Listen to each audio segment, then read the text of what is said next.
आपने इंसानों को बीमार होते तो देखा ही होगा, लेकिन क्या आप जानते हैं कि भगवान भी बीमार पड़ते हैं? जी हाँ, ऐसी ही मान्यता है कि साल में कुछ समय के लिए भगवान जगन्नाथ बीमार पड़ जाते हैं और 15 दिनों तक उनका इलाज किया जाता है। आइए इसी से संबंधित आपको एक कहानी सुनाती हूँ। क्यों पड़ते हैं श्री जगन्नाथ भगवान प्रत्येक वर्ष बीमार? ऐसी मान्यता है, उड़ीसा प्रांत में जगन्नाथपुरी में एक भक्त थे माधव दास नाम के, जो अकेले रहते थे।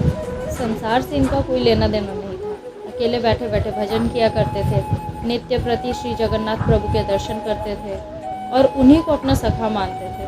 प्रभु के साथ खेलते थे, प्रभु उनके साथ अनेक प्रकार की लीलाएं किया करते थे। प्रभु इनको चोरी करना भी सिखाते थे। भक्त माधव दास जी अपनी मस्ती में मग्न रहते थे। एक बार माधव दास जी को अतिसार हो गया। उल्टी और दस्त का रोग होता है ये। वे इतने दुर्बल हो गए कि उठ बैठ तक नहीं सकते थे। जब तक बना वे अपना कार्य स्वयं करते रहे और किसी की सेवा भी नहीं लेते थे। कोई कहे महाराज जी हम कर दें आपकी सेवा, तो कहा करते थे नहीं, मेरे तो केवल एक जगन्नाथ जी ही हैं, वही मेरी रक्षा करेंगे। ऐसी दशा के कारण उनका रोग और बढ़ता चला गया और उठने बैठने में भी असमर्थ हो गए।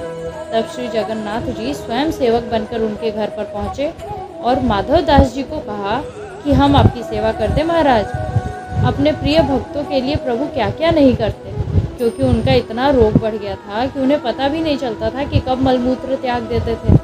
वस्त्र और शरीर खराब हो जाता था, उनके शरीर से दुर्गंध आने लगती थी। उन वस्त्रों को भगवान श्री जगन्नाथ जी अपने हाथों से साफ करते थे, उनके पूरे शरीर को साफ करते थे, उनको स्वच्छ करते थे।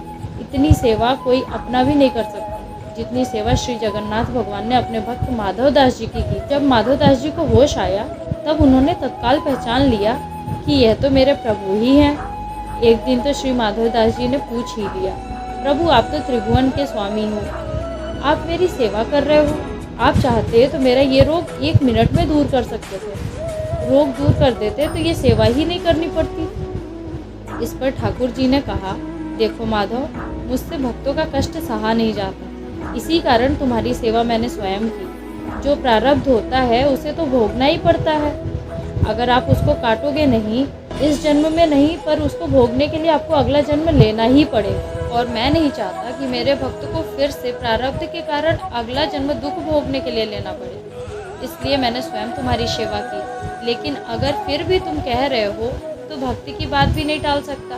भक्तों के सहायक बनकर प्रभु उनको प्रारब्ध के दुखों से, कष्टों से सहज ही पार कर देते हैं। अब तुम्हारे प्रारब्ध में ये 15 दिन का रोग और बचा है, इसलिए 15 दिन का रोग तू मुझे दे दे। 15 दिन का वो रोग प्रभु जगन्नाथ जी ने माधव दास जी से ले लिया।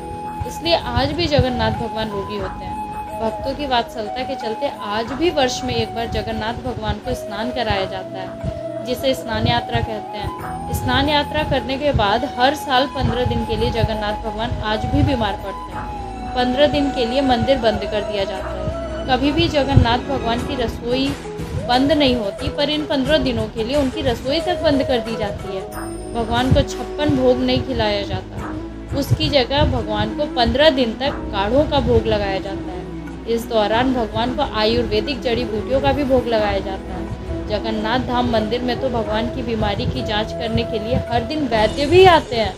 काढ़े के अलावा फलों का रस भी दिया जाता है, वहीं रोज शीतल लेप भी लगाया जाता है। बीमारी के दौरान उन्हें फलों का रस, छेने का भोग लगाया जाता है और रात में सोने से पहले मीठा दूध अर्पित किया जाता है। भगवान जगन्नाथ बीमार हो गए हैं और अब 15 दिनों तक आराम करेंगे।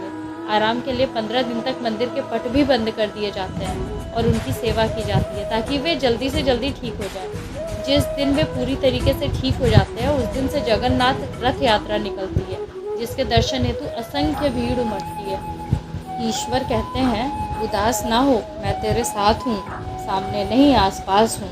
पलकों को बंद कर और दिल से याद कर, मैं कोई और नहीं, तेरा विश्वास हूँ। जब हम गेहूं का एक दाना बोते हैं तो कुछ समय के पश्चात वो हमें 1000 दाने के रूप में मिलता है। उसी तरह हमारे अच्छे कर्मों का फल हमें ईश्वर ज़रूर देते हैं। जीवन का आरंभ हमने रोते रोते किया था और जीवन का अंत दूसरों के रोने से होना है। इस आरंभ और अंत के बीच का समय हाथ से भरा हो, बस यही सच्चा जीवन है। यदि ईश्वर पर आपका पूरा विश्वास है तो भय और चिंता कैसी, और अगर भय और चिंता है तो ईश्वर पर विश्वास कैसा। ईश्वर तब बहुत खुश होते हैं जब वह देखते हैं कि दुखों के बावजूद इंसान का उस पर विश्वास बहुत ज़्यादा है। जय श्री कृष्ण।